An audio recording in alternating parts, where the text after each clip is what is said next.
The first rule of being invisible was learning how not to make noise. Lena Morales had mastered that rule long before she learned how to dream.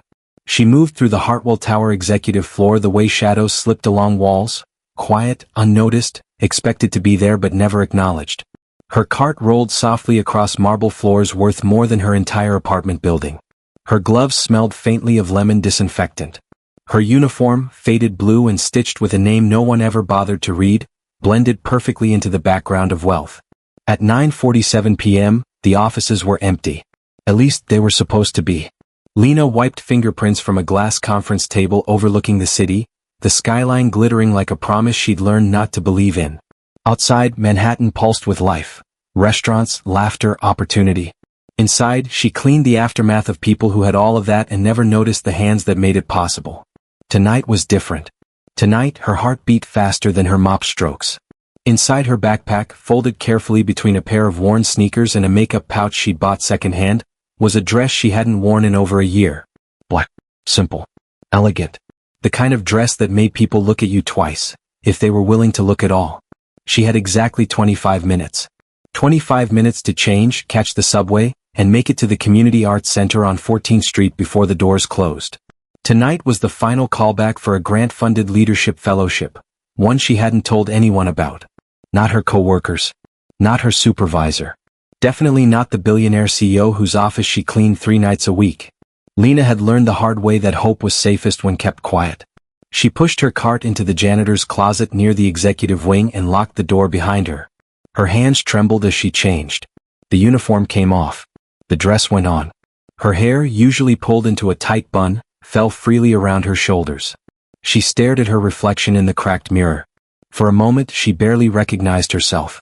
"You belong somewhere," she whispered. She didn't know where. But she knew it wasn't here. She slung the backpack over her shoulder, took a deep breath and stepped into the hallway.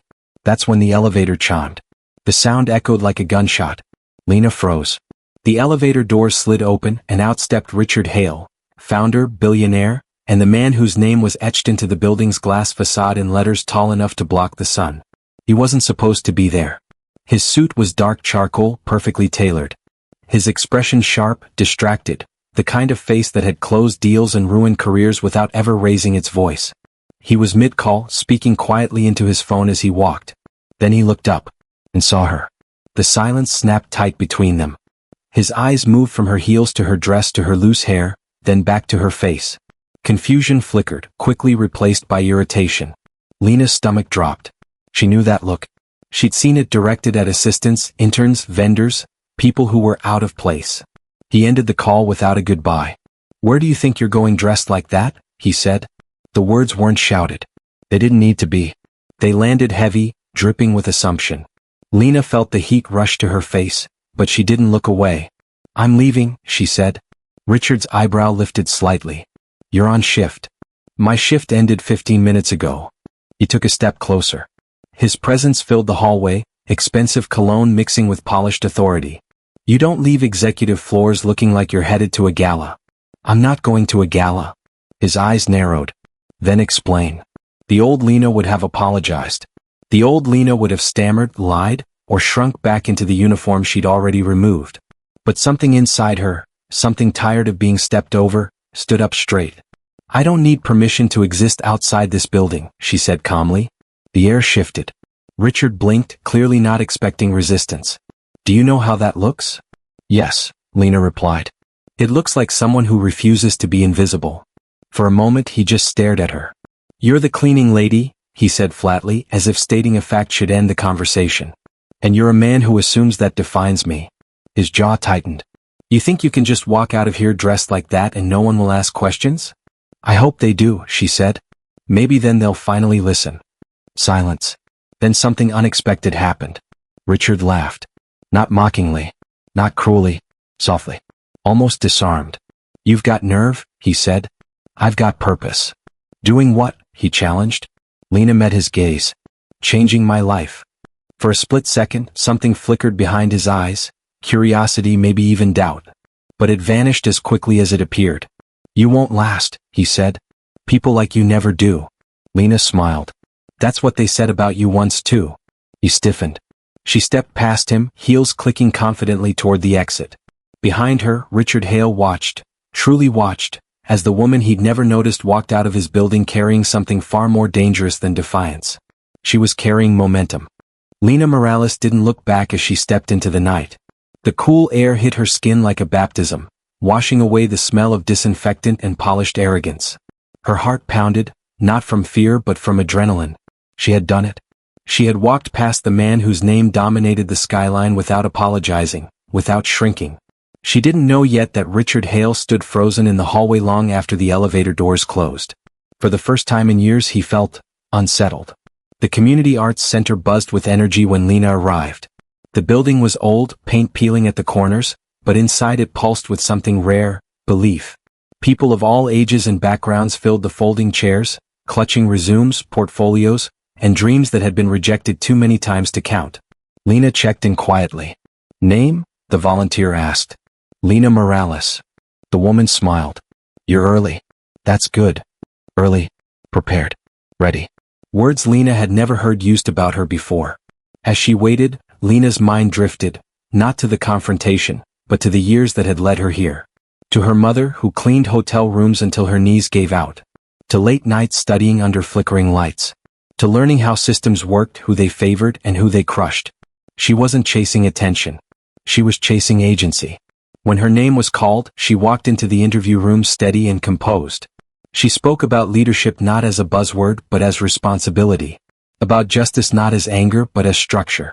About dignity not as something granted, but something claimed. The panel listened. Really listened. When she finished, one of them leaned forward. "Why haven't we heard of you before?"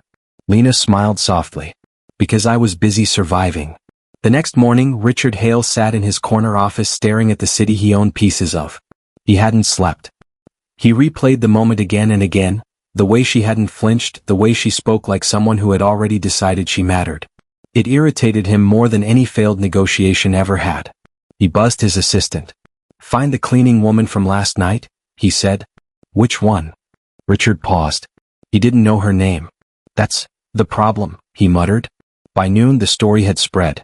Not because Lina told it, but because someone else did.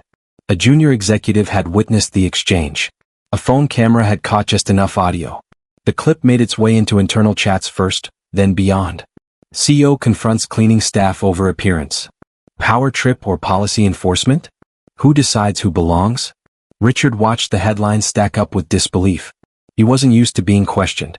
And certainly not by the public. That afternoon, Lina returned to work, not to his building but to another site across town. She scrubbed floors as usual, but something had changed. People looked at her differently. Some nodded. Some smiled. Some whispered. At first she didn't understand why. Then her phone buzzed. A message from an unknown number. "Is this you?" Attached was the clip. Lina's breath caught. She watched herself stand tall in the grainy video, heard her own voice steady and unyielding. She didn't look small. She didn't look embarrassed. She looked powerful. By evening the comments exploded. She handled that with grace.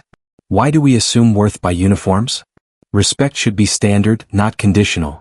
Lina sat on her bed, overwhelmed, not by fear but by the weight of being seen. Meanwhile, Richard Hale was being briefed by his PR team. "This is escalating," one of them said. "Your phrasing, where do you think you're going dressed like that? It reads as controlling." "I was enforcing decorum," Richard snapped. "You were enforcing hierarchy," another corrected gently. Silence fell. For the first time no one rushed to agree with him. "She didn't insult you," the PR lead continued. "She didn't shout. She didn't provoke. That's why this is resonating." Richard leaned back, jaw clenched. He had built his empire by identifying weaknesses in others. He had failed to see his own. 3 days later, Lina received the email. "Congratulations. You have been selected." She stared at the screen until the words blurred. The fellowship meant funding. Visibility. Mentorship. A door she had knocked on for years had finally opened. And it opened because she refused to bow her head. That same night, Richard stood alone in his penthouse. The city lights no longer felt like triumph. They felt like judgment. He poured himself a drink he didn't want and stared at his reflection in the glass. For the first time he wondered, not what she was doing now, but who she had always been before he decided she was just anything. The invitation arrived on heavy cream-colored paper. Lina Morales held it in her hands, reading the embossed lettering twice to be sure it was real. The annual Hartwell Foundation Forum. A televised event. Business leaders, policymakers, philanthropists, all gathered to discuss economic mobility and inclusive leadership. At the bottom of the card, one line stood out. Panelist, Lina Morales, Community Leadership Fellow. Her breath caught. The irony was almost cruel. The same man who had questioned her right to walk freely through his building had unknowingly invited her back. This time, not as invisible labor but as a voice. Richard Hale read the panel list just minutes before walking on stage. His assistant hesitated. "There's been a last-minute addition," she said carefully. "Who?" She swallowed. "Lina Morales." The name hit him like a physical blow. "That's not possible," he said. "She's..." He stopped himself. She was not anything he could reduce anymore. "She was selected independently," the assistant continued. "Her fellowship project on workforce dignity has gone viral. The board insisted." Richard felt something unfamiliar coil in his chest. Not anger. Anticipation. The auditorium buzzed with cameras and murmured conversation. Lina sat backstage, hands folded neatly in her lap.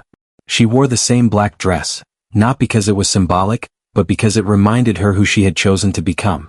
No disguises. No apologies. A producer clipped a microphone to her collar. "You ready?" Lina nodded. "I've been ready my whole life." Richard took his seat on stage first. Applause thundered as his name was announced.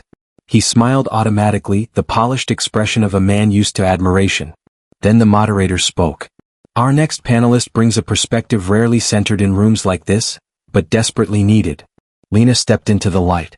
The applause shifted. Louder. Warmer. Curious. Richard stood without realizing it. Their eyes met across the stage. This time there was no hallway. No authority imbalance. No uniform. Just two people. One who had always been seen and one who had finally claimed the spotlight. The discussion began. Economic mobility. Workplace respect. Invisible labor. Richard spoke first, quoting statistics and initiatives polished and practiced. Then the moderator turned to Lina. "You've lived the realities many people here only study. What does dignity at work mean to you?" Lina leaned forward. "It means not having to earn basic respect," she said. "It means not being treated like your job erases your humanity. It means being allowed to dream without being punished for it." The room went still. "I've cleaned buildings like this one," she continued calmly. "I've walked past people who discussed opportunity while stepping over the people who made those conversations possible." She didn't look at Richard. She didn't have to. Social media exploded. Clips spread within minutes. She's saying what everyone avoids. That's leadership. This is what courage looks like. Richard felt the weight of every word, not as an attack but as truth. For the first time in his life he wasn't the smartest person in the room. And for the first time he wanted to be better instead of bigger. During the Q&A, a journalist raised her hand. "Ms. Morales," she asked, "did your recent public encounter with a corporate leader influence your work?" Lina paused. "Yes," she said. "It reminded me why this matters." She turned slightly. "Because power doesn't reveal character when it's challenged. It reveals character when it's unchecked." The audience erupted. Richard felt his chest tighten, not with shame but recognition. After the panel, backstage buzzed with congratulations. Then Richard approached. Up close, without the shield of authority, he looked human. "I owe you an apology," he said quietly. Lina met his gaze. "You owe yourself one too," she replied.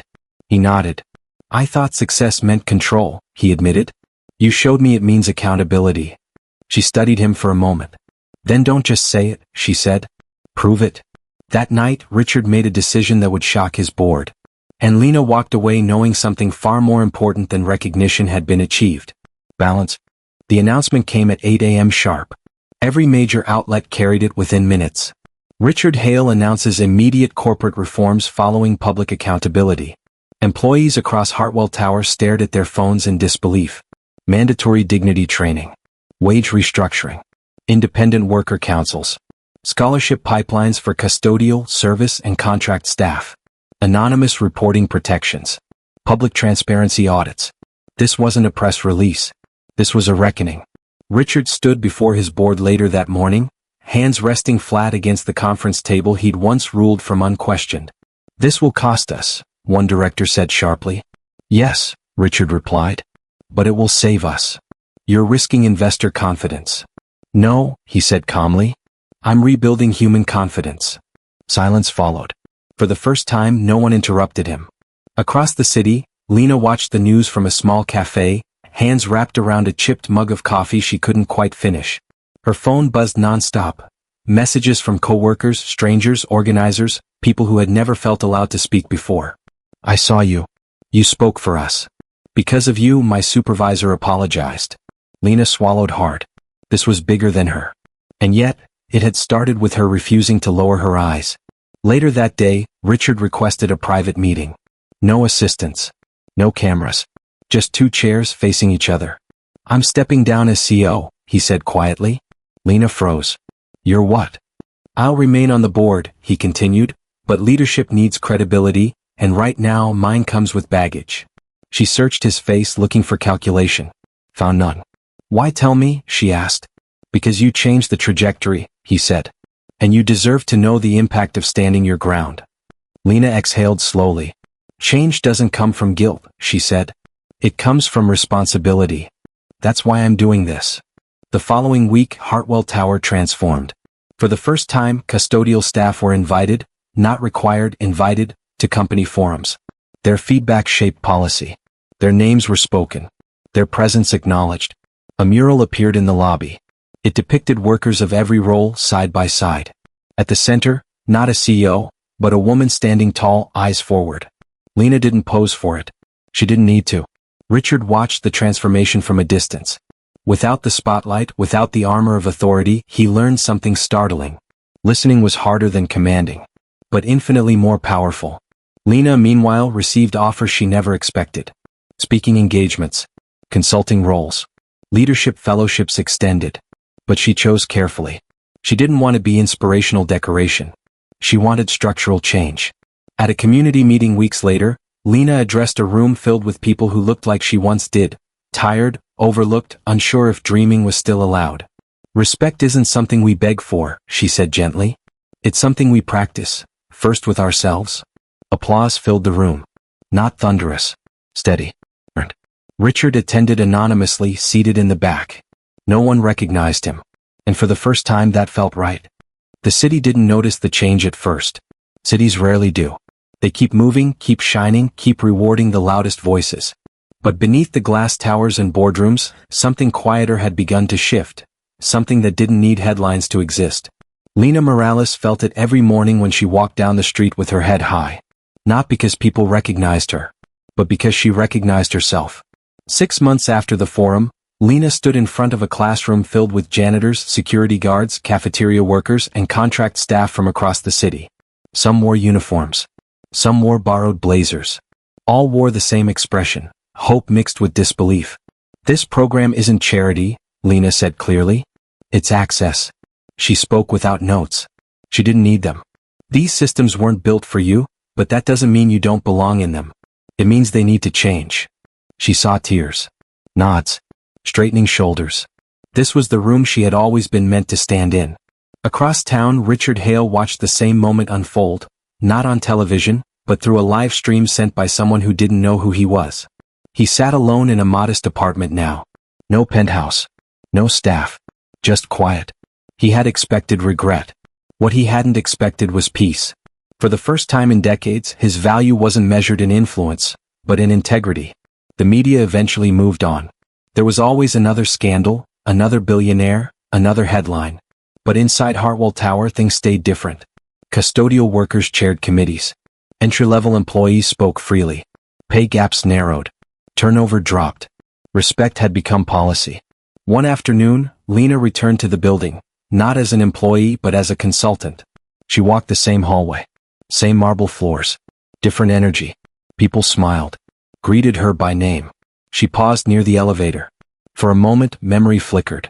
Then the doors opened. And out stepped Richard. They both froze. Then smiled.